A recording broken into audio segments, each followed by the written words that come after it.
العالمين والصلاة والسلام على أشرف الأنبياء والمرسلين أما بعد فأعوذ بالله من الشيطان الرجيم بسم الله الرحمن الرحيم شهر رمضان الذي أنزل فيه القرآن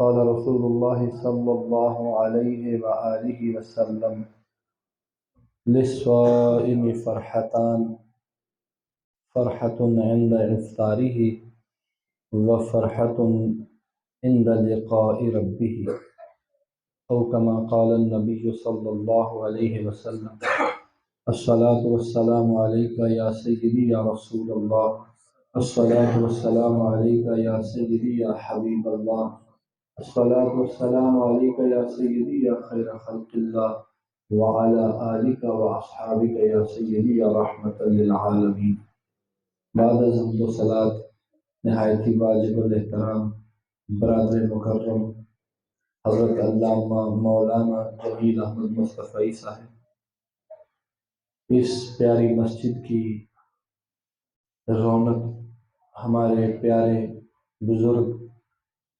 نوجوان ساتھی اور عزیز بچوں، السلام علیکم ورحمۃ اللہ وبرکاتہ۔ کسی علاقے یا محلے میں لوگوں کا مزاج، چال چلن اور ان کے مستقبل کی کوئی جھلک دیکھنی ہو تو کسی نمبردار کے ڈیرے پہ نہیں جاتے، اس محلے کی مسجد میں چلے جاتے ہیں۔ مسجد میں دیکھتے ہیں کہ مسجد کو آباد کرنے والے سارے بزرگ ہی ہیں اور نوجوان کوئی نہیں، یا سارے نوجوان ہیں بزرگ کوئی نہیں۔ بچے مسجد آتے ہیں کہ نہیں آتے؟ اگر آپ کو مسجد میں بزرگ بھی ملیں، جوان بھی ملیں اور بچے بھی ملیں تو آپ سمجھ لیجئے اس علاقے کو اللہ نے خیر عطا کی ہے اور نسلوں کی حفاظت کا انتظام ہو رہا ہے۔ یہی منظر آپ کی مسجد میں نظر آ رہا ہے۔ داخلی دروازے پہ جب بچوں نے مجھے کہا کہ جوتا ادھر ہی پڑا رہنے دیں، ہم ڈیوٹی دے رہے ہیں، تو لگا کہ بچے جو مسجد کے اندر اپنی ذمہ داریاں ادا کر رہے ہیں۔ اس ماحول میں جب بڑے بھی اپنے گھروں کے اندر ذمہ داریاں ادا نہیں کر پا رہے، یہ چھوٹے چھوٹے بچے اللہ کے گھر کی نوکری کر رہے ہیں۔ نوجوانوں کی ایک کثیر تعداد آپ کی مسجد میں نظر آ رہی ہے۔ اس سے یہ جو نوجوان ہیں اصل میں یہ اس نسل کی نمائندگی کرتے ہیں جس کے ہاتھ میں مستقبل ہے، اور یہاں موجود پیران حرم ہمارے بزرگ یہ پچھلی نسل کا پتہ دے رہے ہیں کہ ہم بھی موجود ہیں اور ہم اپنے نوجوانوں اور بچوں کے ساتھ جڑ کے اس اللہ کے گھر کے اندر اپنی بندگی پیش کر رہے ہیں۔ اللہ تعالیٰ سے دعا ہے کہ یہ جو گلدستہ بچوں کا، جوانوں کا، بزرگوں کا اس مسجد میں نظر آ رہا ہے، اللہ اپنی برکتوں کے ساتھ ہمیشہ اس کو قائم رکھے اور اس میں اور اضافے فرمائے۔ خلوص کے ساتھ اللہ کی رضا کے لیے اللہ کے گھر کی نوکری جس کو نصیب ہو جائے وہ سلطانوں سے، شاہوں سے، امیروں سے سب سے زیادہ خوش قسمت ہے، اور یہ وہ نوکری ہے جو بہت بڑی سعادت ہے۔ اس محلے میں رہنے والا کوئی بہت بڑا افسر بھی ہوگا، اس محلے میں کوئی سیاسی آدمی اپنے ہاتھ پاؤں والا، تعلقات اور اثر و رسوخ والا بھی ہوگا، لیکن وہ شخص اپنی قسمت میں ناز کرے جس کو اللہ تعالیٰ نے اپنے گھر کی کوئی نہ کوئی نوکری عطا کر دی۔ ساری نوکریاں جو دنیا کے معاملات کے اندر ہیں ان کے اگر بندہ بہت اچھے طریقے سے بھی دے رہا ہو تو وہ عارضی ہے، عارضی نفع والی، لیکن مسجد شریف کی نوکری، اللہ کے گھر کی، دین کی خدمت کی اور قرآن کی خدمت کی نوکری جس کے نصیب میں ہوئی ہے وہ اس جہان میں بھی اپنی قسمت پہ ناز کرے اور اگلے جہان میں تو اپنی قسمت کو اپنی آنکھوں سے دیکھے۔ اللہ تعالیٰ نے اپنے پاک کلام میں ارشاد فرمایا، شہر رمضان، رمضان کا مہینہ، اس کی تعارف یہ ہے الذی انزل فیہ القرآن، جس میں قرآن کو نازل کیا گیا۔ ہم یہاں موجود ہیں افراد، ہمارا بھی کوئی تعارف ہے، ہم کچھ کرتے ہیں، کہیں رہتے ہیں، کسی برادری سے بھی ہمارا تعلق ہے، کوئی ہمارا بڑا ہے، کسی کے ہم بڑے ہیں، چیزیں بھی اس علاقے میں موجود ہیں، ان چیزوں کا بھی کوئی تعارف ہے۔ حضرت نے مجھے پتہ سمجھایا تھا کہ یہاں سے گزرے تو آگے چوک آتا ہے، وہاں ایک خاص قسم کا بورڈ لگا ہوا ہے، وہاں سے مڑیں تو چیزوں کا بھی تعارف ہے، علاقوں کا بھی تعارف ہے، افراد کا بھی کوئی تعارف ہوتا ہے۔ اور کسی چیز کا تعارف کرانے میں جو چیز پیش کی جائے وہ اس کی عظمت کا پتہ دیتی ہے۔ پھر تعارف میں کرواؤں کسی چیز کا، آپ کروائیں تو یہ بات اور ہے، لیکن اگر کسی کا تعارف خود رب ذوالجلال کروائے، قرآن کے اندر کروائے اور قرآن سے کروائے اور فرمائے شہر رمضان، مہینے اور بھی ہیں اور اللہ نے اس کائنات کو بنایا، ایسے دن آتے ہیں چلے جاتے ہیں، مہینے آتے ہیں چلے جاتے ہیں، لیکن مہینوں میں سے ایک مہینہ ایسا ہے کہ رب قرآن میں اس کا تعارف کروانا پسند فرماتا ہے، اور تعارف یہ ہے، سنو یہ وہ مہینہ ہے جس میں میں نے اپنے کلام کو نازل کیا۔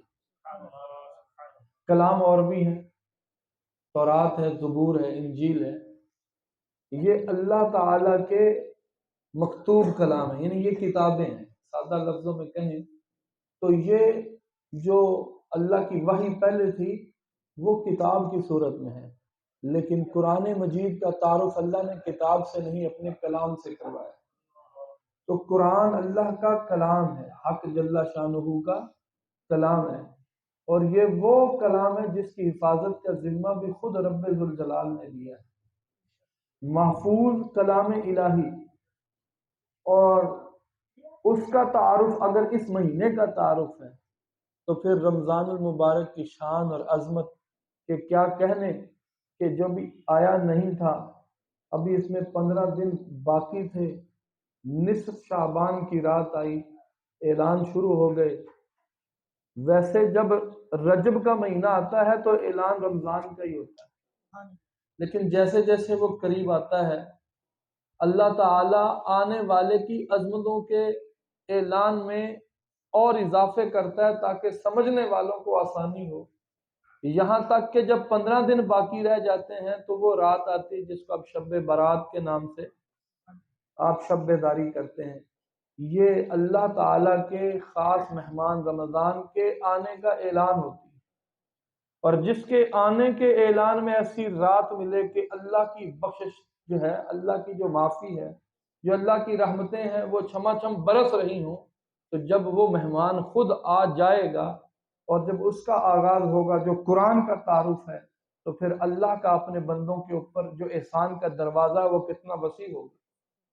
احادیث مبارکہ میں ہم نے یہ پڑھا، رسول کائنات صلی اللہ علیہ وسلم نے ارشاد فرمایا کہ جب رمضان المبارک آتا ہے تو جنت کے 8 دروازے کھول دیے جاتے ہیں، جہنم کے دروازے بند کر دیے جاتے ہیں اور شیاطین کو جکڑ دیا جاتا ہے۔ بھائی یہ کس مہمان کی آمد ہے کہ اتنے بڑے انتظامات ہو رہے ہیں؟ جنت کے دروازوں کا ویسے مختلف اوقات میں اور مختلف اعمال کے اوپر بندے کو جنت کے دروازوں کا کھلنا نصیب ہوتا ہے، جنت کے دروازوں کی ہوائیں نصیب ہوتی ہیں، لیکن ابھی رمضان کا مہینہ آیا، جنت کے دروازے تو بندے کے اعمال سے منسلک رکھے گئے تھے، یہ فلاں عمل کرتا ہے جنت کے دروازہ کھل جاتا ہے، یہ فلاں عمل کرتا ہے، لیکن یہاں عمل سے نہیں وقت سے جوڑا۔ جب رمضان المبارک آتا ہے، اب بندہ عمل کر رہا ہے نہیں کر رہا، جنت کے 8 دروازے کھلے، شیاطین کو جکڑ دیا گیا ہے۔ تو یہ رمضان المبارک کا تعارف ہے، اور یہ رمضان کس کا مہمان ہے؟ یہ اللہ تعالیٰ کا مہمان ہے۔ میں اور آپ ذرا یہ سوچیں کہ ہمارے پاس کوئی مہمان آتا ہو، ہمیں خبر ہے کل کسی نے آنا ہے، آپ کو مجھے گھر میں کوئی کارڈ آیا ہوا ہو، ہمارے پاس مہمان آ نہیں رہا، ہمیں مہمان بن کے جانا ہے، کارڈ آ گیا ہے، تو کریں گے کیا؟ ابھی وہ اتوار تو آگے آئے گا، ابھی اس میں کچھ دن پڑے ہوں گے، لیکن بندہ پہلے سے تیاری کر رہا ہے، وہ سوچ رہا میں نے کون سے کپڑے پہننے، اس دن جب میں نے کہیں مہمان جانا ہے تو کون سا لباس پہننا ہے، جوتا کون سا پہننا ہے، اچھا فاصلہ کتنا ہے، سواری کیا چاہیے کہ نہیں، میرے پاس سواری ہے تو ٹھیک ہے، نہیں تو میں فلاں بس سے جاؤں گا، اڈے سے کہیں پوچھوں گا گاڑی کا ٹائم کتنے بجے نکلتا ہے، میں ٹائم سے پہنچوں۔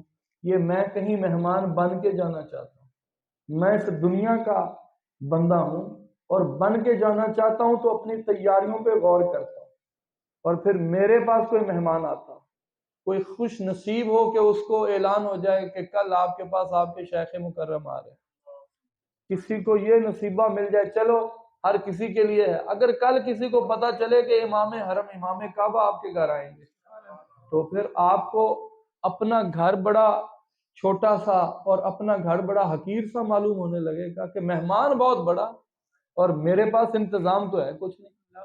آپ جتنا کچھ بھی کر بیٹھے آپ پھر بھی اسی زبان سے یہی کہیں گے میں کر کچھ نہیں سکا۔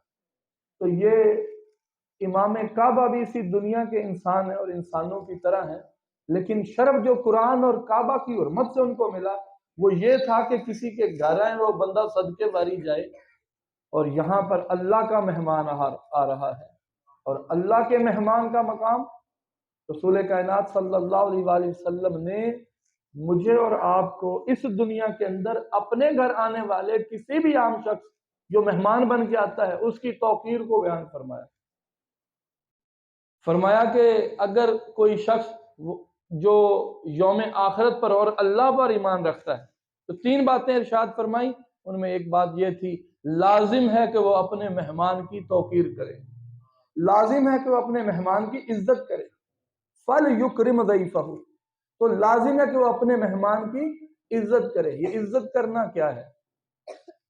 آپ کے پاس مہمان آتا ہے اور آپ مالدار آدمی کروڑ پتی ہیں تو کچھ مشکل نہیں ہے، آپ کہیں فون کرتے ہیں ٹیبل بھی لگ جاتے ہیں، کھانے بھی سج جاتے ہیں، تو یہ تو ہے مہمان نوازی۔ اکرام کیا ہے؟ اکرام یہ ہے کہ اب بھلے جتنے ہی مالدار کیوں نہ ہو، جب آپ چائے کا کپ اٹھ کر خود اپنے ہاتھ سے پیش کریں گے تو یہ اس کا اکرام ہے، یہ اس کی توقیر ہے۔ وہ بندہ ویسے ہو سکتا ہے کسی ضرورت کے تحت آپ کے پاس آیا ہو، یا میں کسی کے پاس چل کے جاتا ہوں کسی بڑے مالدار شخص کے پاس، کسی با اثر شخص کے پاس، تو جب وہاں پہنچتا ہوں چلے اللہ نے اس کو مہمان نوازی کی نعمت بھی دی ہے، اس کو عمل بھی دیا ہے، وہ کرتا ہے، لیکن جب وہ اپنے ہاتھ سے اٹھ کر آپ کے سامنے ٹرے کرتا ہے تو پھر آپ کے پہلے تو دماغ میں جگہ تھی، اب وہ دل میں جگہ بنا لیتا ہے۔ آپ کہتے ہیں یار بندہ ٹھیک ہے، اللہ نے بڑوں کو مال دیا، اس کے پاس بھی مال ہے، لیکن یہ ایسی عزت کرتا ہے گھر آئے بندے کی، خود اٹھ اٹھ کے کپ پیش کرتا ہے، تو یہ توقیر ہے، یہ عزت ہے۔ جو کوئی ایسا کرتا ہے وہ مہمان کی عزت کر رہا ہے۔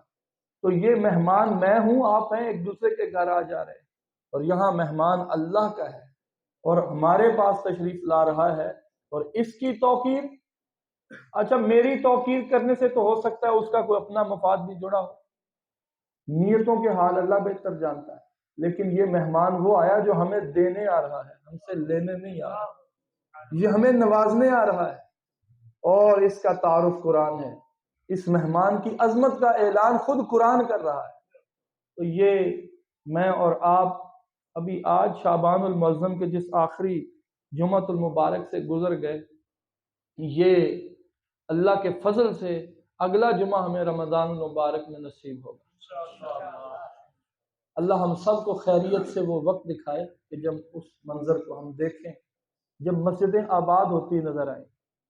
ہوتا یہ ہے کہ ایمان بندے کا یکساں نہیں رہتا، ایمان کم زیادہ ہوتا رہتا ہے، تو اللہ تعالیٰ نے اپنے بندوں پر رحم یہ فرمایا کہ ایسے انتظامات فرما دیے، یعنی بندہ اپنے معاملات میں اللہ کو بھول جاتا ہے، حالانکہ سب معاملات میں محتاج اسی رب کا ہے، لیکن وہ اللہ جو ہر معاملات میں، ہر معاملے میں بندے کو عطا کرنے والا اور کسی چیز کا محتاج نہیں ہے، وہ اپنے بندے کو نہیں بھولتا۔ اس نے اہتمام کیا کہ یہ بندے ہیں، یہ غافل ہو جاتے ہیں، تو ہر سال میں کوئی ایسا ماحول اور منظر ان کو دیا جائے کہ یہ پھر جڑے، پھر ان کی واپسی کا رستہ ہو، پھر ان کی دل کی اجڑی بستی جو ہے اس میں بہار آ جائے، پھر اس کے جو معاملات کٹے ہوئے ہیں یہ پھر جڑ جائیں اور یہ اپنی راحت کا، اپنی بخشش کا سامان کر لے۔ تو نتیجہ بھی یہی نکلتا ہے کہ پھر بندے اللہ کے گھر سے جڑتے ہیں، بہاریں لگتی ہیں اور رمضان کا چاند نظر آتا ہے۔ اب یہ اللہ تعالیٰ نے اس آیت کریمہ کا آغاز شہر سے کیا، شہر مہینہ ہوتا ہے، اور مہینوں کی علامت کے طور پہ اللہ نے چاند کو رکھا ہے۔ جو سورج ہے یہ ایک مکمل دن کے آنے اور جانے کا پتہ دیتا ہے، اور جو چاند ہے یہ مہینوں کے گزرنے کا پتہ دیتا ہے۔ اور اللہ تعالیٰ نے ایمان والوں کو جو کیلنڈر دیا ہے وہ ایک زندہ کیلنڈر ہے، ایک بے جان کیلنڈر نہیں ہے کہ آج آپ بیٹھیں اور اگلے 10 سال کا پوری ہر چیز آپ بتا دیں۔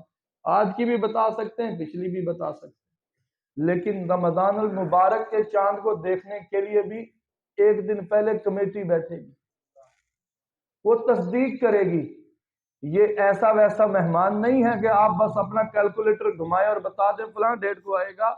نہیں بندو، مہمان بڑا قیمتی ہے، اپنے میں سے بڑے سلجھے ہوئے، بڑے قابل اعتبار تزکیۃ الشہود کو پہنچے ہوئے بندے، جن کی گواہی، جن کا اعتبار، جن کا بھروسہ معاشرے میں ہو، وہ ٹکٹکی لگا کے بیٹھیں، اپنے سر کی آنکھوں سے چاند دیکھیں اور گواہی دیں، پھر میرے مہمان کی آمد کا اعلان ہوگا۔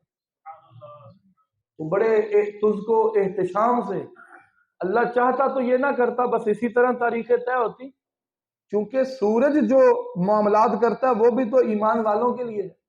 دن کا ایسا نہیں ہوتا کہ ایک سورج کا کیلنڈر ہے تو وہ ہمارا نہیں ہے، اور ایک چاند کا کیلنڈر ہے تو وہ ہمارا ہے۔ یہ چاند بھی ہمارا ہے، یہ سورج بھی ہمارا ہے، جو کام یہ کرتا ہے وہ بھی ہمارے ہیں، جو وہ کرتا ہے وہ بھی ہمارے ہیں۔ کیلنڈر مسلم اور غیر مسلم نہیں ہوتا، لیکن اصل اظہار اس میں یہ ہے کہ مہمان آیا ہے تو اللہ نے اس کی توقیر بتائی ہے، اس کے آنے کا اہتمام کے ساتھ استقبال کیا جائے۔ اچھا، کیا میں اور آپ پھر اسی اہتمام کے ساتھ، جو اہتمام اللہ فرماتا ہے، ہم آنے والے مہمان کا اس اہتمام سے استقبال کرتے ہیں؟ تو بعض اوقات ہم غفلت میں پڑ جاتے ہیں۔ چاہیے یہ کہ ابھی رمضان المبارک کی آمد ہے تو بڑے اہتمام کے ساتھ اپنے بچوں کو ساتھ لے کر لسٹ بنا کر ایک فہرست مرتب کر کے اس مہینے میں جس طرح راشن کی ضرورت ہے، جو ضروریات زندگی ہیں، باقاعدہ اس کی خریداری کر کے ایسا ماحول نظر آئے کہ یہ بندہ رمضان کا اہتمام کر رہا ہے۔ تو ویسے اس مہینے میں اللہ کی طرف سے برکتیں بے حساب ہے، لیکن ایک بہت بڑی نعمت جو بندوں کو ملتی ہے وہ اپنی نفس کی اصلاح ہے۔ فرد کی جو تعمیر ہے نا، روزہ اللہ جل شانہ کی ایک وہ نعمت ہے جو اسی مہینے میں ہمیں میسر آتی ہے۔ جہاں رمضان مبارک کا تعارف قرآن ہے، وہاں ہمارے ایمان کی چوتھی اساس روزہ بھی ہمیں اسی مہینے میں نعمت کے طور پہ میسر آتا ہے، اور یہ روزہ نفس کی اصلاح، نفس کا تزکیہ کرتا ہے۔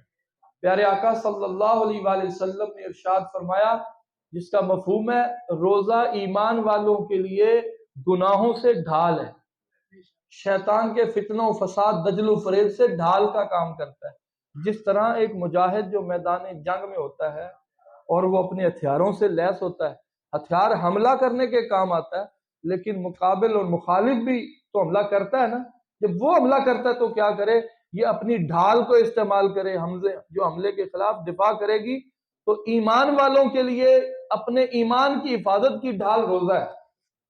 اور رمضان سے ہٹ کے بھی نوجوانوں کو خاص طور پر یہ حکم کیا گیا، جو شادی کی عمر کو پہنچے ہوئے ہوں لیکن کسی سبب سے تاخیر ہو، کہا گیا تم روزے رکھا کرو، کیونکہ روزہ تمہاری عصمت کی حفاظت کرتا ہے۔ روزے کے بہت سارے نفع ہیں، اور پھر اللہ تعالیٰ نے یہ ایک بندے، ایک فرد کی تعمیر کا اس کو ذریعہ بنایا۔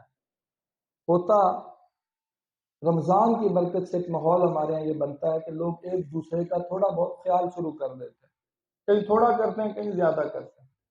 تو ایک دوسرے کا خیال اور احساس، یہی تو ہمارے زندہ ہونے کی علامت ہے۔ رمضان ہمیں وہ ہماری علامت، وہ ہماری یادیں لوٹا دیتا ہے۔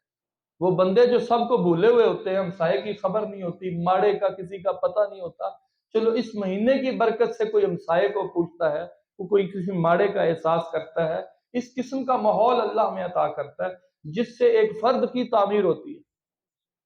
ایک بندہ جو ہے وہ معاشرے میں جب تعاون، ایک دوسرے کے ساتھ تعاون کے جذبے رکھتا ہے۔ اب یہاں پر ہماری مسجد شریف ہے، مسجد کے ساتھ کچھ لوگوں کا تعاون عام دنوں سے بڑھ جائے گا، یہ بھی اللہ کی توفیق سے ہوتا ہے۔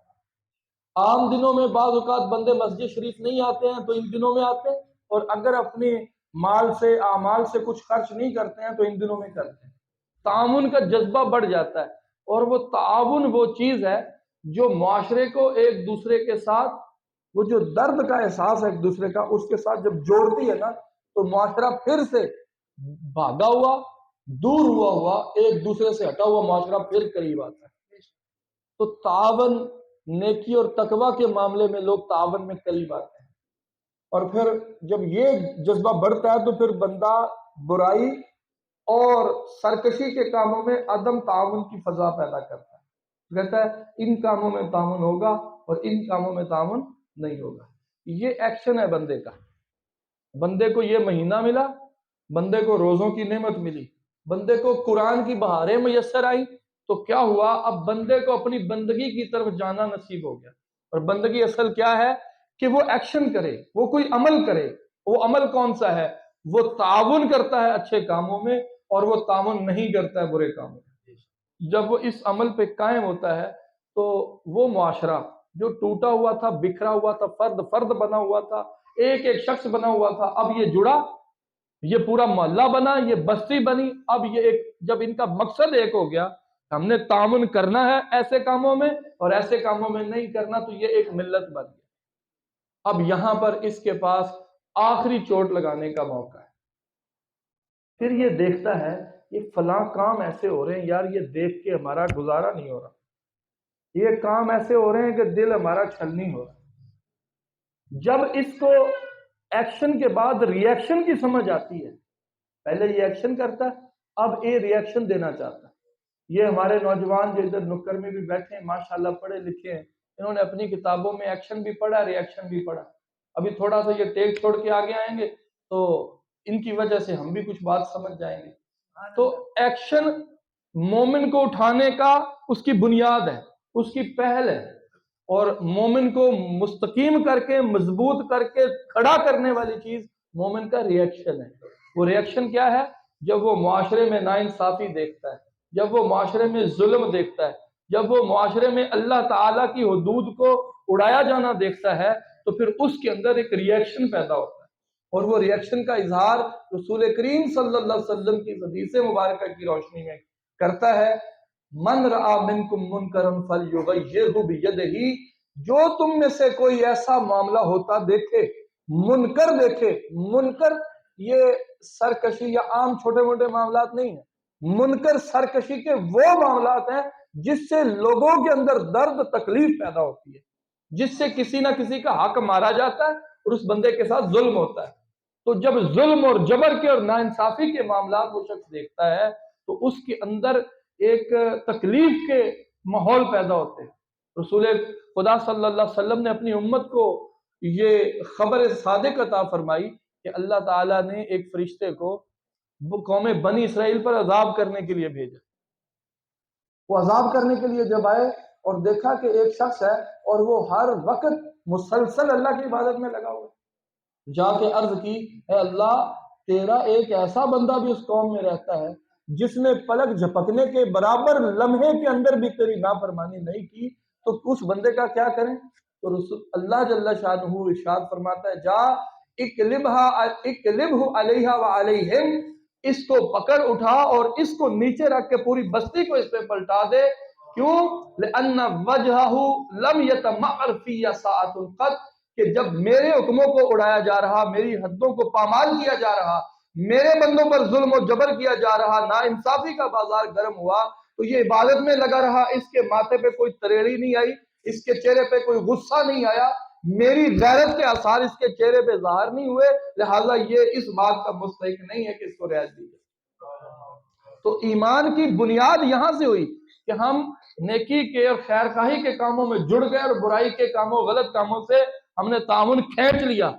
یہاں پہ دینا یہ طے کر لیا، فیصلہ کر لیا کہ اس کام میں دیں گے.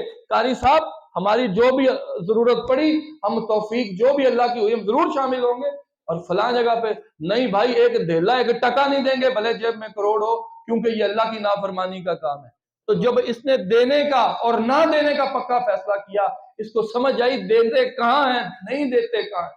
ہمارے ہاں تو یہ ہوتا ہے نا کہ حضرت جی دعا کرو پوری نہیں پہنی، گزارا نہیں ہو رہا. کیوں نہیں ہو رہا گزارا؟ گزارا حکمرانوں کے ذمہ تو نہیں لکھا اللہ نے، گزارے تو اللہ کرواتا ہے. رزق کے فیصلے تو رب ذوالجلال نے کیے ہیں. نہ عزت کوئی کسی کو دے سکتا ہے سوائے اللہ کے. ان العزت للہ جمیعا، ساری کی ساری کا عزت کا مالک خود اللہ جل شانہ. اور رزق کے فیصلے وہی کرتا ہے جو وقت سے پہلے نہیں ملتا، مقدر سے زیادہ نہیں ملتا. تو پھر گزران تو اللہ کی مرضی سے ہوتی ہے. تجھے کیا مسئلہ پیش آیا کہ تو کہتا ہے گزارا نہیں ہو رہا؟ ہاں جی بجٹ بنا کے دیکھو جی میری اتنی تنخواہ ہے، میرا کیسے گزارا ہوگا؟ میرے یہ کچھ چیزیں لکھے موٹی موٹی پوری نہیں ہوتی. اچھا لاؤ یار کون سی پرچی تمہارے اخراجات کی؟ اچھا اس نے لکھا ہے یہ دودھ کا خرچہ، یہ بچوں کی فیس ہے، یہ میری سبزی کا، یہ مجھے کوئی دوائی لینی پڑ جائے تو. جناب بریک بریک باتیں تو اور بھی بہت ساری ہیں، میں نے موٹی موٹی لکھی، دیکھو پوری پڑتی ہے.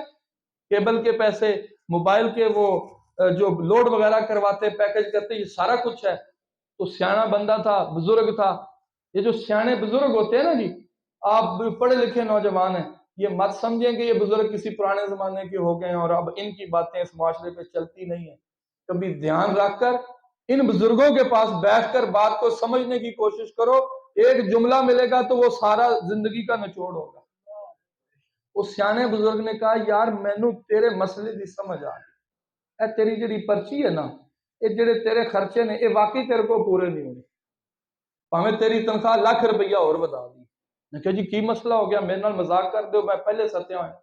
آخیا پتر اے دے وچ تو ₹10 بھی تے کسے مسکین دے نہیں لکھے، تو اے دے وچ ₹10 کسے یتیم بیوہ واسطے نہیں لکھے، تو تے محلے دی مسجد دا 100-500 نہیں لکھیا.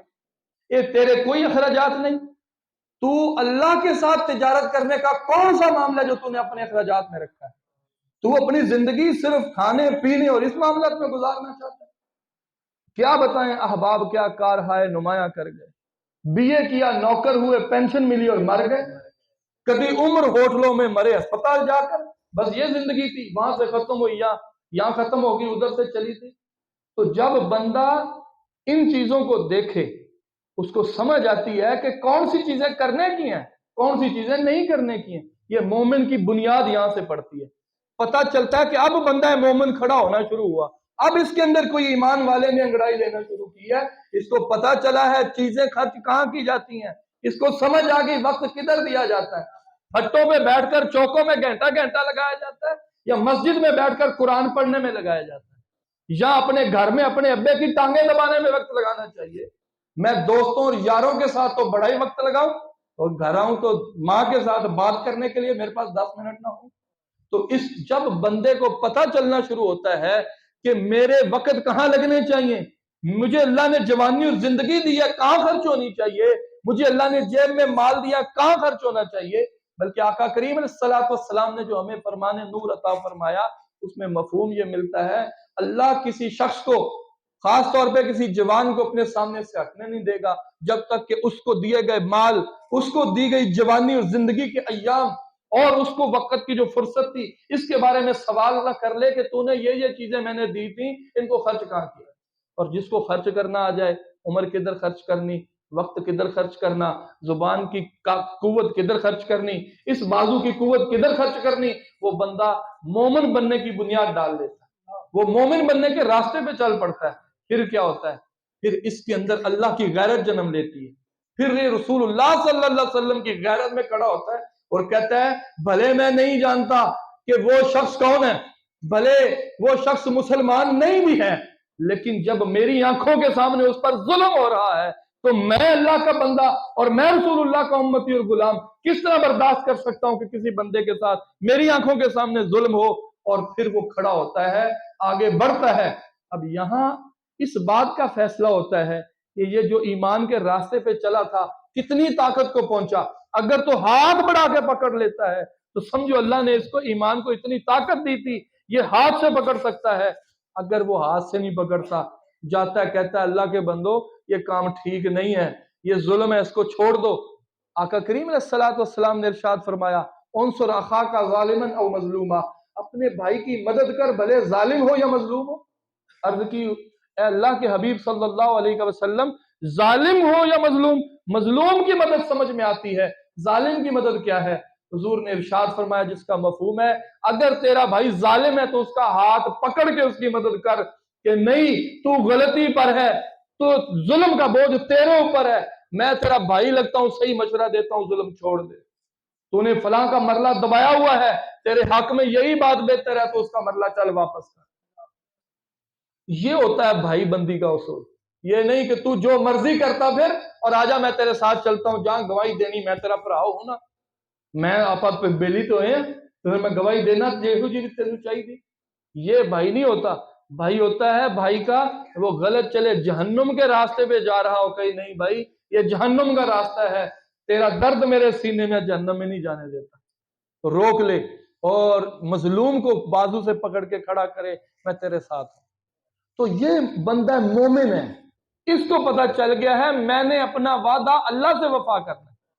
لیکن ہوتا یہ ہے ہم جو دن گزارتے ہیں, یہ دن گزر رہے ہیں, اس کام میں گئے تھے, دفتر میں گئے تھے, کالج یونیورسٹی میں گئے تھے, دوستوں کی محفل میں گئے تھے, فلاں تقریب میں گئے تھے, اس سارے ماحول نے ہمارے اندر ایمان کے خزانے کے اوپر گرد جما دی, راکھ ڈال دی, اور ہمارے اندر جس کو ہم کہتے ہیں جدت, تجدیدیت, میں بڑا ماڈرن شخص ہوں, وہ ماڈرن ہونے کا ایسا نشہ دیا کہ میں وہ نشے کے اندر ہی یورپ کا غلام بن گیا.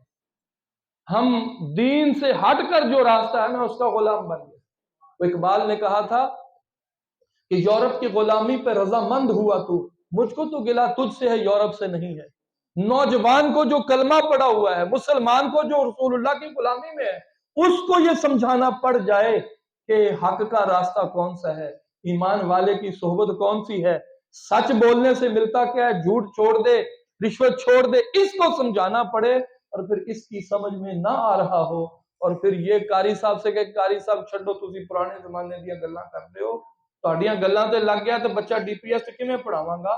جب اس طرح کا ماحول اس کو سمجھانا پڑے گا تو پھر افسوس ان پہ نہیں ہے, افسوس اسی پہ کرنا پڑے گا. تو یہ بندہ جس کے اندر ایمان کی رعنائیاں جب پیدا ہوتی تو اس کی پہچان ہے, یہ زبان سے پکڑتا ہے منکر کو, اس ظلم کو روکنے کی طاقت اپنے بازو سے پہلے کوشش کرتا ہے, پھر اپنی زبان کو استعمال کرتا ہے. وَمَن لَّمْ يَسْتَطِعْ فَبِلِسَانِهِ وَمَن لَّمْ يَسْتَطِعْ فَبِقَلْبِهِ. اور کچھ بھی نہیں کر سکتا, ہر طرف ماحول ہی ایسا بن گیا.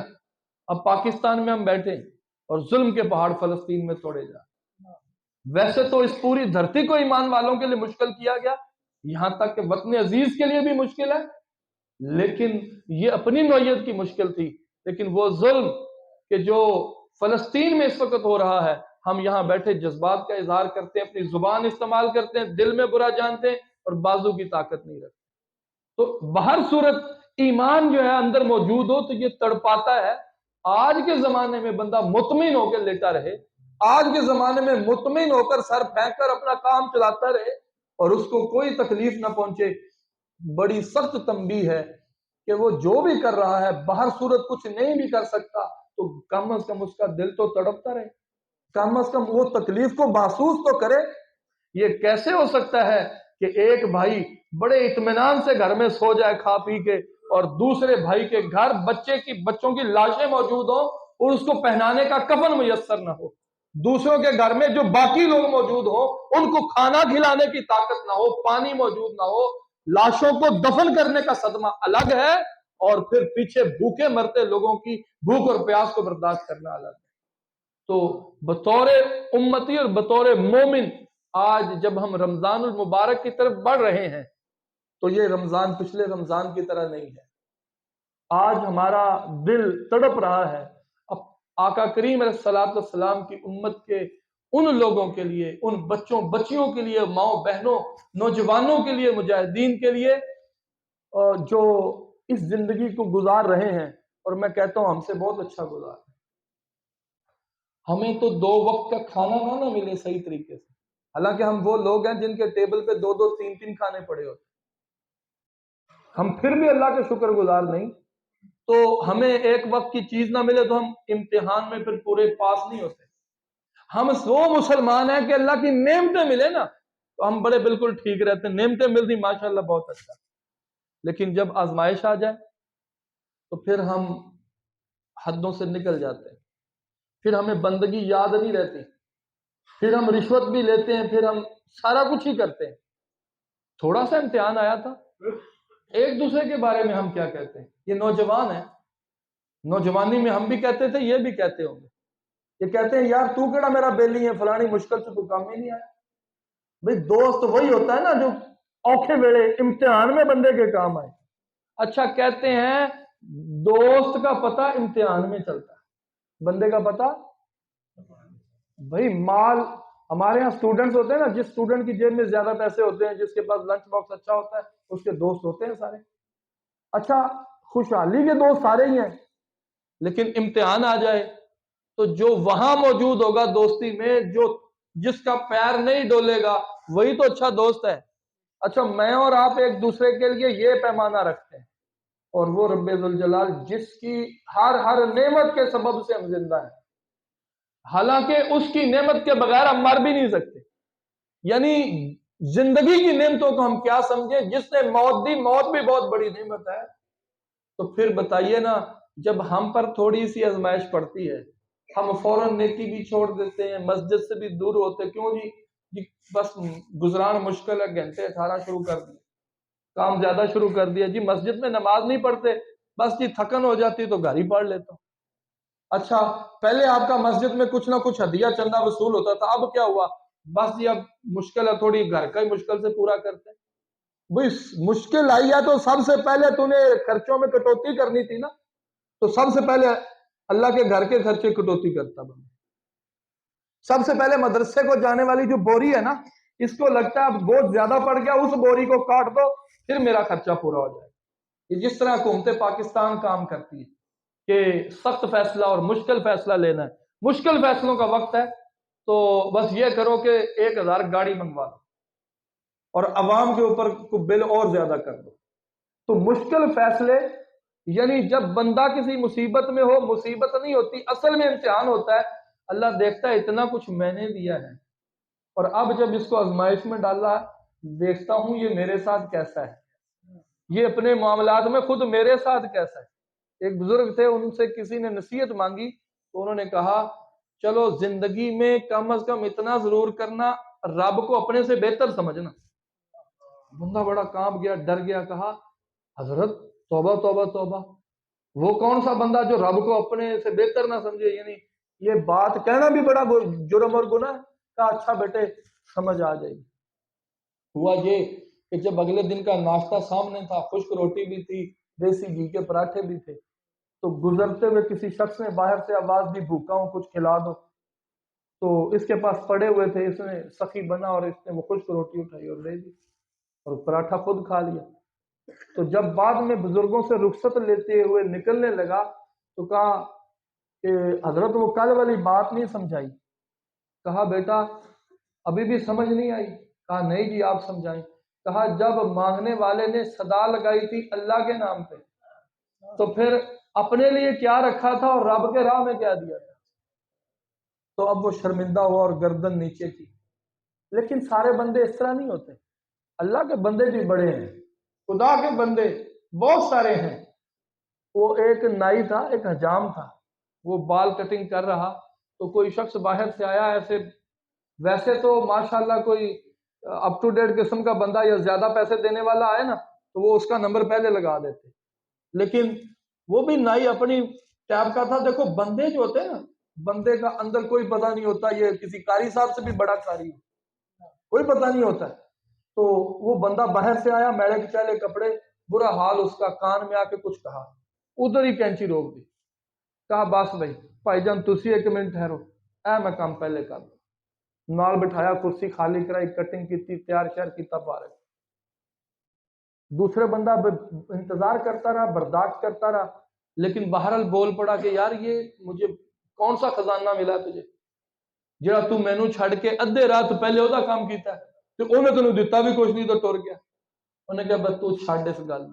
ہوا یہ کہ وہ آدمی کچھ دنوں کے بعد آیا اور اس کو کچھ پیسے دینے لگا تو اس نے کہا اللہ کے بندے ان پیسوں کی ضرورت نہیں, پہلی دفعہ تو اللہ کے نام پہ کام کیا ہے, اب یہ ٹکے لے کے اپنا عمل تو ضائع نہیں کرنا. اس نے کان میں آ کے کہا تھا یار میرے پاس ہے کچھ نہیں, اللہ کے نام پہ میری حجامت بنا دے, ہے میرے پاس کچھ نہیں, اللہ کے نام پہ میری حجامت بنا دے. تو اس بندے کا حجام کا آپ ایمان دیکھیں, اس نے کہا سارے کام بعد میں ہوں گے جو اللہ کے نام والا پہلے ہو, اور جب ہماری باری آتی ہے اللہ کے نام پہ کچھ دینا ہے, ویسے میں بات صحیح کروں, مسجد ہے نا, اس کو ہماری کیا اوقات ہے کہ ہم کچھ دیں, مدارس ہیں ہماری کیا اوقات ہے کہ ہم کچھ دیں, یہ تو اللہ کی ہم پر کرم نوازی ہے کہ ہمیں اس گھر کے ہمارا کچھ اس میں قبول کر لیتا ہے, اس راستے میں ہمارا کچھ قبول کر لے. یہ جو اس دنیا کے اندر یہ جو فتنے فساد کا شیطانی نظام چل رہا ہے نا, یہ ہے کچھ بھی نہیں, یہ چل چل بھی نہیں رہا, یہ ہمیں لگتا ہے کہ چل رہا ہے. ہر وقت نظام غالب اللہ کا ہے, ہر وقت فیصلے اسی کے فارمولے سے ہوتے ہیں, کسی کے حکم سے نظام نہیں چلتا. لیکن ایمان کم ہوتا ہے تو ہمیں لگتا ہے سکہ امریکہ کا چل رہا ہے. بھئی دیکھو نا, جب موت کا پنجہ سینے میں آتا ہے بھلے وہ امریکی صدر کی آئے تو کون روک سکتا ہے, جب سمندر کی لہروں کو اچھال کے بستیوں پہ ڈالتا ہے تو کس کا نظام چلتا ہے, جب ہواؤں کو چلا کے اکھاڑ کے رکھ دیتا تو کس کا نظام چلتا ہے. بڑی بڑی بلڈنگیں آسمانوں سے ٹچ کرتی ہوئی جب بناتے ہیں تو جب وہ ہلکا سا ہلاتا ہے تو پھر بندے بھاگ پڑتے ہیں. تو یہ اتنی قیمتی بلڈنگ بنائی, اتنا پیسہ لگایا, چھوڑ کے جا کہاں رہے, کہا یہ جو پیسہ لگایا یہ میری تباہی کا سبب بن جائے گا, یہ بلڈنگ میری اوپر آ جائے گی. یعنی جو اس نے گھونسلے بنائے ہیں خود ان سے وحشت کھاتا اور ڈرتا اور بھاگتا ہے. تو کس کا نظام چلتا ہے, کائنات میں نظام رب ذوالجلال کا چلتا ہے. تو کبھی بھی ایمان کی اگلی علامت یہ ہے کہ پھر وہ کسی دھوکے میں نہیں آتا. مومن جو ہوتا ہے نا وہ سیدھا جٹ جانگلی نہیں ہوتا, وہ پڑھا ہوا کالج سکول نہ بھی گیا ہو نا تو اس کا عقل بڑا کام کرتا ہے. اگر کوئی بندہ دائیں بائیں سے ایسے شر کی بات چھوڑے تو وہ ایسا نہیں کہ بھاگ پڑے اور کہیں جھگڑا کر لے, اس کو بڑی خوب سمجھ ہوتی ہے. وہ کہتا ہے نہیں بھائی اللہ کا حکم ہے, ایسے ہی کسی کی کان پڑی بات پر کوئی ایکشن نہیں لینا. پتہ نہیں تو کون ہے, تو کون سا قاری صاحب ہے میں اگلے بندے کے گلے پڑوں گا. میں بات کی تصدیق کیے بغیر کسی پر الزام نہیں لگاؤں گا. مومن بندے کی بہت ساری نشانیاں ہیں. نماز پڑھنا بہت بڑی بات ہے, اس کو توفیق ملے. روزے رکھیں بڑی اچھی بات ہے, لیکن اگر یہ روزے بھی رکھتا ہے, نمازیں بھی پڑھتا ہے, لیکن زبان پہ جھوٹ ہے, چغلی ہے, کسی کی بیک بائٹنگ ہے, غیبت ہے, تو اس کا مطلب یہ ہوا کہ یہ ابھی ایمان کے جو پورا نصاب ہے نا یہ ابھی اس نے پڑھا نہیں, اس کا سلیبس ہی پورا نہیں ہوا. ابھی تو سالانہ امتحان میں جانا تھا اور جس نے کتاب ہی پوری نہیں پڑھی. تو زندگی کے اندر یہ جو ہمیں نعمت مل رہی ہے رمضان کی, یہ اصل میں ہمارے کردار کو سنوارنے کا ایک موقع ہے. بندہ سمجھتا ہے میں بہت الجھ گیا ہوں, میں بہت پھنس گیا ہوں, اب کروں کیا. تو اللہ فرماتا ہے اچھا شیطان نے بڑا میرے بندے کو الجھا دیا, فرشتوں شیطان کو جکڑ دو, میں اپنے بندے کو موقع دینا چاہتا ہوں. شیطان کو جکڑ دو. بھی شیطان ہی تھا نا جو مجھے واپس نہیں آنے دیتا تھا. میں کہتا ہوں شیطان, میں تو آنا چاہتا ہوں رب ذوالجلال, لیکن شیطان ہے اس نے ایسے وسوسے ڈال دیے مجھے آنے نہیں دیتا. لیکن اللہ تعالیٰ نے فرشتوں کو حکم دیا میرے بندے کو آنے میں آسانی ہو, شیطان کو جکڑ دو. شیطان جکڑا گیا. اب جو بندہ نہیں آیا, رمضان کا چاند طلوع ہوگا, پھر کوئی بندہ نہیں آیا تو کس کے سبب سے نہیں آیا, شیطان کے سبب سے نہیں. اب شیطان کو الزام نہیں دے سکتا. اب یہ غور کرے کہ میں اپنی زندگی کی جو روڈ پہ چل رہا ہوں اتنا میرا بوجھ بھاری ہو گیا ہے کہ بریکیں لگائے مجھے 24 گھنٹے ہو گئے, گاڑی میری ابھی بھی نہیں رکی. ایسا ہوتا ہے نا جی, بھاری گاڑی جب بریک لگاتی جتنا بوجھ زیادہ ہوگا گھسٹتی چلی جائے گی. بریک تو لگ گئی تھی لیکن بوجھ جتنا زیادہ ہوگا بندہ رکتے رکتے بھی بڑا ٹائم لے جائے. تو اصل میں شیطان کے پابندے سلاسل ہونے کے بعد بھی اگر ہم برائی سے نہیں ہٹتے, اگر ہمارے اندر نیکی کا جذبہ پیدا نہیں ہوتا, تو یہ اللہ کا اتنا بڑا احسان ہے کہ بندے کو شیشہ کر دیا, بندے کو چانگن کر دیا, کہ جو تھا شیطان کا معاملہ وہ کر دیا سائڈ پہ. اب جتنا معاملہ ہے تیرا اپنا معاملہ ہے، اس پر محنت کر، تیرے لیے رمضان کی بہاریں بھی ہیں۔ تو کہتا تھا ہر طرف برائی ہو رہی ہے تو میرا دل نیکی کی طرف آتا نہیں۔ معاشرہ ظاہرہ ماحول جو ہوتا ہے بندے کو اپنی طرف کھینچ لیتا ہے، لیکن رمضان میں تو اللہ ماحول بھی بنا دیتا ہے، مسجد کا ماحول، تلاوت کا ماحول، نمازوں کا ماحول، تراویح کا ماحول۔ یہاں تک کہ کئی نوجوان ہیں تہجد پڑھتے ہیں، وہ یہ سمجھتے ہیں کہ اٹھنا تو ہے ہی، سحری بھی کرنی ہے تو یار وضو کرو تہجد بھی پڑھو۔ تو یہ ماحول سارا بن گیا میرے بندے، شیطان کو میں نے باندھ دیا اور تیرے لیے ہر طرح کا ماحول نیکی کا میسر کر دیا ہے۔ میرے بندے تھوڑا اپنے اوپر محنت کر، میرے بندے کوئی جھاڑو لے کر من کی زندگی میں، من کے کوٹے میں اتر، اس کی صفائی کر، کہیں یہ نہ ہو یہ رمضان ایسے ہی چلا جائے اور تیری بریک پھر بھی نہ لگے، اور پھر اس حال میں جب شیطان کھلا ہو کے آئے گا تو وہ پھر وہاں لے کر کے جائے گا کہ جہاں اس سے پہلے نہیں گیا۔ آج موقع ہے، نوجوانوں کے لیے موقع ہے۔ بزرگ تو الحمدللہ اپنی زندگی گزار کے آج ان کے اندر وہ طاقت نہیں ہے جو نوجوانوں کے اندر ہے، لیکن پھر بھی یہ پورا ٹائم مسجد کو دینے کے لیے موجود ہے۔ یہ بڑی بات ہے، لیکن وہ نوجوان جن کے پاس آج وقت ہے، اگر آج فکر نہ کی تو کیا ہوگا؟ یہی داڑھی کے بال پھر نکلیں گے، پھر یہ کالے سے سفید ہوں گے، پھر یہی کمر جھک جائے گی، پھر یہی جو خون کی حرارت ہے یہ ماند پڑ جائے گی۔ اور بزرگ تو فرما گئے، وہ بعض کا ڈانٹ کے سمجھاتے ہوئے کہتے ہیں کہ او بندے، بچپن نکلا، جوانی آئی، وہ بھی چلی گئی، اب 40 سے اوپر جاتا ہے، تیرے بعد تیرے چہرے پہ داڑھی آئی اور وہ کالے سے سفید ہوگی، تو اندر سے ابھی بھی کالا ہے۔ یہ تو اس کی عمر تو تیرے بعد تھی، یہ تیرے بعد آئی اور سفید ہوگی، تو سفید کیوں نہیں ہوتا؟ تو ضرورت اس بات کی ہے کہ وہ اس وقت کے آنے سے پہلے وقت پر کافی ہے، ایک قطرہ بھی آب خوش ہنگام کا، جل گیا جب کھیت برسا می تو پھر کس کام کا۔ تو یہ نوجوان، ان کے بارے میں آقا کریم علیہ الصلوۃ والسلام کا ایک فرمان میں سے ایک بات سنا دیتا ہوں، قلبہ معلق فی المساجد، خاص طور پہ وہ نوجوان جو مسجدوں سے جڑے ہوئے ہیں، ان کا صرف مسجد میں دل لگنا یا مسجد کی فکر کرنا کہ پتہ نہیں صاف بچھی ہوگی کہ نہیں۔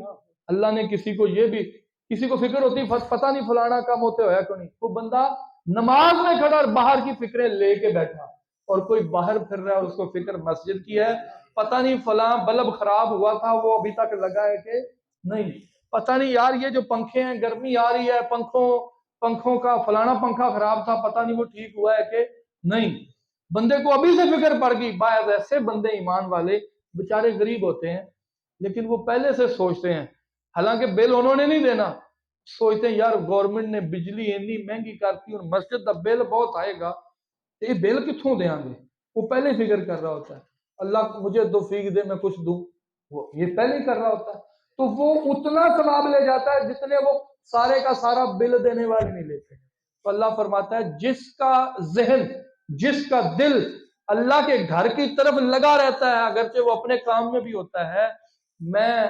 اس کے اجر میں اس کو حشر کے میدان میں اپنے عرش کا ٹھنڈا سایہ عطا کروں۔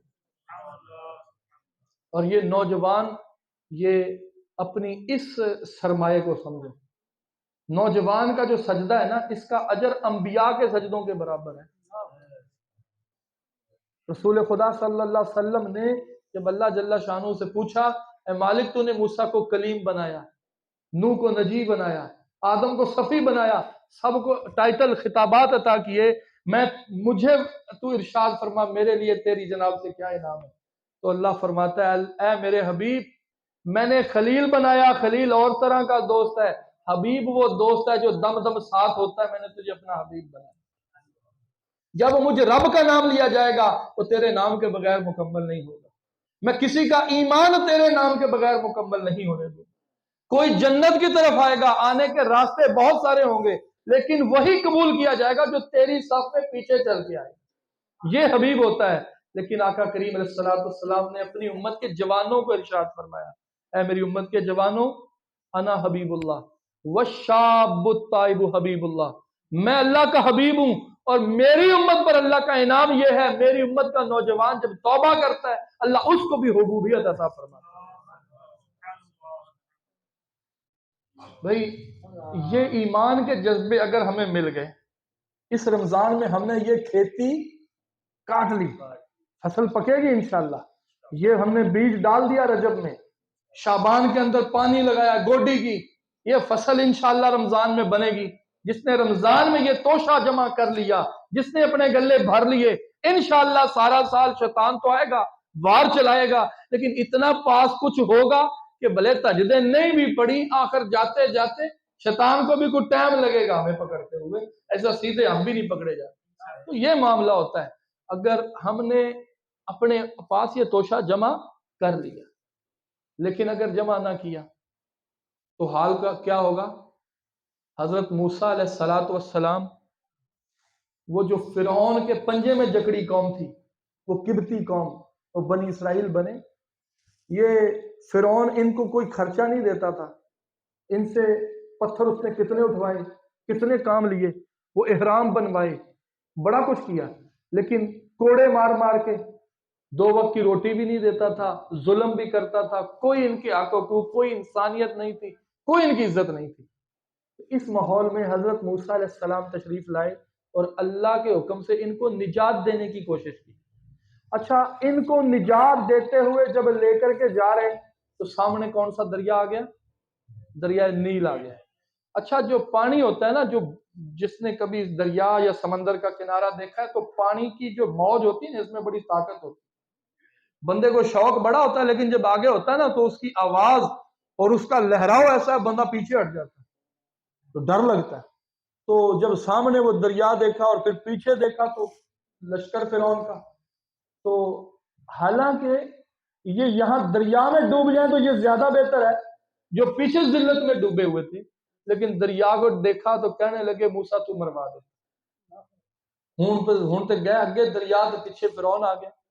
حالانکہ کہتے کوئی بات نہیں، اللہ کے نبی آپ کے پیچھے ہیں، چھلانگ لگوائیں گے تو لگا لیں گے۔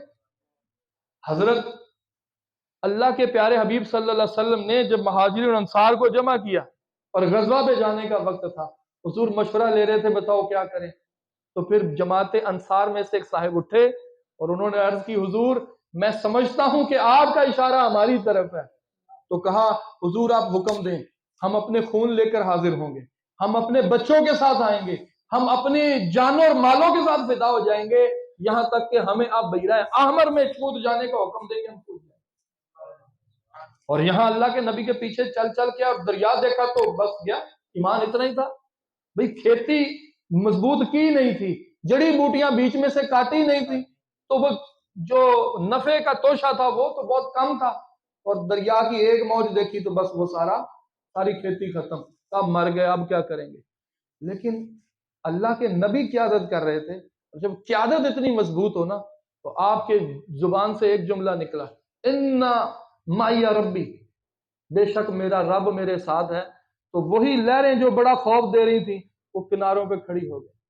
جس طرح حضرت صاحب آئیں تو کوئی سائڈوں پہ پھول لے کے کھڑے نہیں ہو جاتے بکھیرنے کے لیے، وہ خوف دیتی لہریں ایسے کھڑی ہو گئیں، اور یہی بنی اسرائیل، یہی قبطی بڑی آسانی سے گزر گئے۔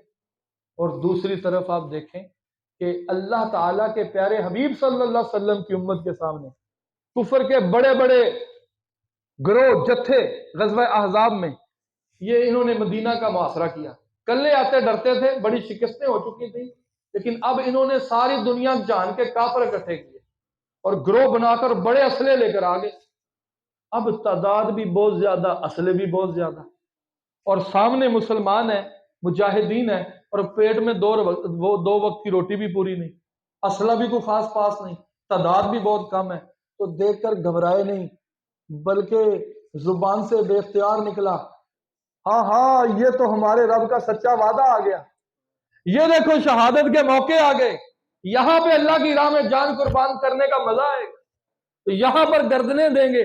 خوش ہو کے کہا، یہاں تک کہ قرآن میں اللہ نے تصدیق فرمائی، وَمَا زَادَهُمْ إِلَّا إِيمَانًا وَتَسْلِيمًا، اللہ نے مہر لگا دی، اے میرے حبیب تیری امت کے افراد کا ایمان اتنا اونچا تھا کہ جب سامنے موتیں ناچ رہی تھیں، انہوں نے صرف اپنے ایمان میں اضافہ دکھایا اور انہوں نے اللہ کے امر پر استقامت سامنے ثابت کر۔ اگر ہمارا ایمان مضبوط ہو جائے جس کا یہ موقع ہے، تو پھر ہمیں یہ نہیں لگے گا کہ اسرائیل بڑا تگڑا ہو گیا، امریکہ یہ کر دے گا، ہم کہیں گے کوئی بات نہیں، جب امر اللہ کا ہے تو خود پڑھو، یہ جان بچا کر بھی کیا کرنا ہے؟ ذلت سے جینے سے بہتر ہے عزت سے بندہ اللہ کے ہاں چلا جائے۔ تو میں وقت بھی بہت زیادہ لے لیا، اور شکر گزار ہوں کہ آپ نے اتنا بیٹھ کے سنا بھی، اور خاص طور پہ مبارک دیتا ہوں ان نوجوانوں کو، ان بچوں کو، اور یہ سرپرستی جو یہ بزرگ کر رہے ہیں، ان کی موجودگی میں یہ کام ہو رہا ہے، اللہ سب کو برکتیں دے، اور یہ مسجد کے اندر جو آپ بہاریں پیدا کر رہے ہیں، اللہ اس کے صدقے سارے علاقے میں ایمان کی، حفاظت کی، رحمت کی بہاریں عطا فرمائے۔ وما علیہ الا البلاغ۔